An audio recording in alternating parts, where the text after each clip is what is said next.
Coronavirus, comment le porte-avions Charles de Gaulle est-il passé de 50 à 700 contaminations? Le bilan n'est pas encore définitif et devrait encore augmenter. Mais pour l'instant, plus d'un tiers des marins du porte-avions français Charles de Gaulle ont été testés positifs au Covid-19 selon des premiers résultats communiqués ce mercredi. 1767 marins du groupe aéronaval ont été testés. La grande majorité de ces tests concernent à ce stade des marins du porte-avions. 668 se sont révélés positifs, a indiqué le ministère français des Armées dans un communiqué. Ce dimanche 12 avril 2020, le bâtiment nucléaire français, 1750 marins, et la frégate de défense aérienne qui l'accompagnait, 200 marins, avaient rejoint le port de Toulon, avec 2 semaines d'avance, après la découverte initiale d'une cinquantaine de cas de coronavirus. Aujourd'hui, 31 sont hospitalisés à l'hôpital d'instruction des armées Sainte-Anne de Toulon, Sud, dont un en réanimation. Tous les marins ont été placés en isolement sanitaire pendant 14 jours avant de pouvoir regagner leur foyer. En parallèle, les opérations de désinfection des aéronefs et des bâtiments de surface ont débuté, souligne le ministère. 31 sont hospitalisés, dont un en réanimation. L'origine de la contamination du porte-avions n'est pas encore connue. L'équipage n'avait pas été en contact avec un élément extérieur depuis une escale à Brest, dans l'ouest de la France, du 13 au 15 mars.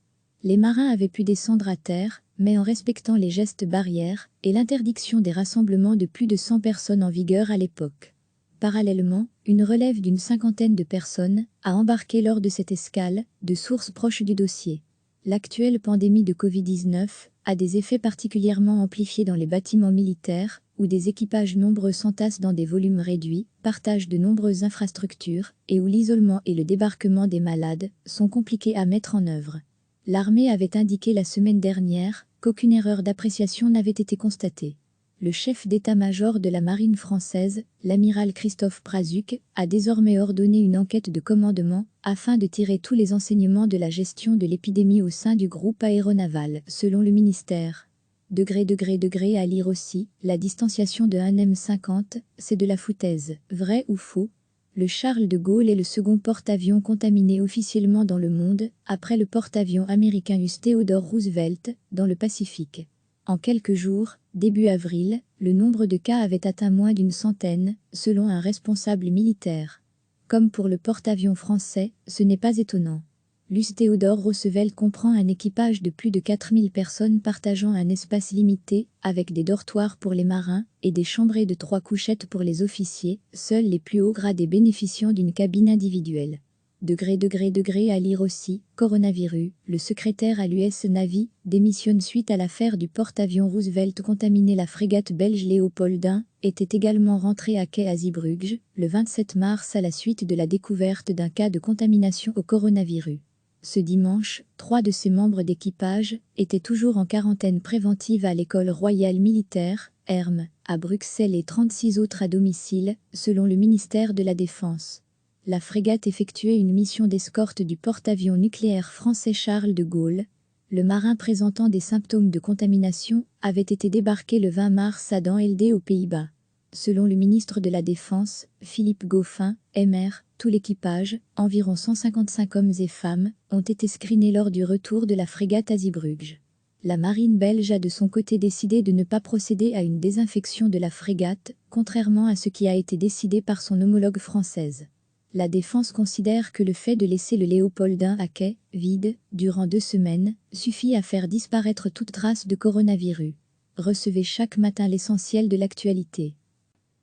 Le bilan n'est pas encore définitif et devrait encore augmenter. Mais pour l'instant, plus d'un tiers des marins du porte-avions français Charles de Gaulle ont été testés positifs au Covid-19 selon des premiers résultats communiqués ce mercredi. 1767 marins du groupe aéronaval ont été testés. La grande majorité de ces tests concernent à ce stade des marins du porte-avions. 668 se sont révélés positifs, a indiqué le ministère français des Armées dans un communiqué.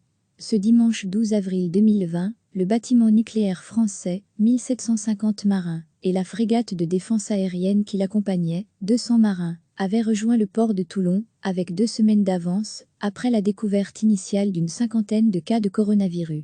Aujourd'hui, 31 sont hospitalisés à l'hôpital d'instruction des armées Sainte-Anne de Toulon, Sud, dont un en réanimation. Tous les marins ont été placés en isolement sanitaire pendant 14 jours avant de pouvoir regagner leur foyer. En parallèle, les opérations de désinfection des aéronefs et des bâtiments de surface ont débuté, souligne le ministère. 31 sont hospitalisés, dont un en réanimation. L'origine de la contamination du porte-avions n'est pas encore connue. L'équipage n'avait pas été en contact avec un élément extérieur depuis une escale à Brest, dans l'ouest de la France, du 13 au 15 mars. Les marins avaient pu descendre à terre, mais en respectant les gestes barrières et l'interdiction des rassemblements de plus de 100 personnes en vigueur à l'époque. Parallèlement, une relève d'une cinquantaine de personnes a embarqué lors de cette escale, de sources proches du dossier. L'actuelle pandémie de Covid-19 a des effets particulièrement amplifiés dans les bâtiments militaires, où des équipages nombreux s'entassent dans des volumes réduits, partagent de nombreuses infrastructures, et où l'isolement et le débarquement des malades sont compliqués à mettre en œuvre. L'armée avait indiqué la semaine dernière qu'aucune erreur d'appréciation n'avait été constatée. Le chef d'état-major de la marine française, l'amiral Christophe Prazuc, a désormais ordonné une enquête de commandement afin de tirer tous les enseignements de la gestion de l'épidémie au sein du groupe aéronaval, selon le ministère. À lire aussi, la distanciation de 1m50, c'est de la foutaise, vrai ou faux? Le Charles de Gaulle est le second porte-avions contaminé officiellement dans le monde, après le porte-avions américain US Theodore Roosevelt, dans le Pacifique. En quelques jours, début avril, le nombre de cas avait atteint moins d'une centaine, selon un responsable militaire. Comme pour le porte-avions français, ce n'est pas étonnant. L'US Theodore Roosevelt comprend un équipage de plus de 4000 personnes partageant un espace limité, avec des dortoirs pour les marins et des chambrées de 3 couchettes pour les officiers, seuls les plus hauts gradés bénéficiant d'une cabine individuelle. À lire aussi, coronavirus, le secrétaire à l'US Navy démissionne suite à l'affaire du porte-avions Roosevelt contaminé. La frégate belge Léopold I était également rentrée à quai à Zeebrugge, le 27 mars à la suite de la découverte d'un cas de contamination au coronavirus. Ce dimanche, 3 de ses membres d'équipage étaient toujours en quarantaine préventive à l'école royale militaire, ERM, à Bruxelles et 36 autres à domicile, selon le ministère de la Défense.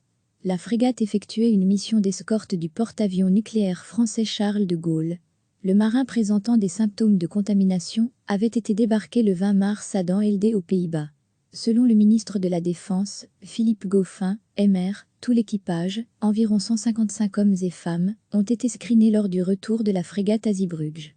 La marine belge a de son côté décidé de ne pas procéder à une désinfection de la frégate, contrairement à ce qui a été décidé par son homologue française. La Défense considère que le fait de laisser le Léopold I à quai, vide, durant 2 semaines, suffit à faire disparaître toute trace de coronavirus. Cliquez sur s'abonner pour recevoir les dernières nouvelles.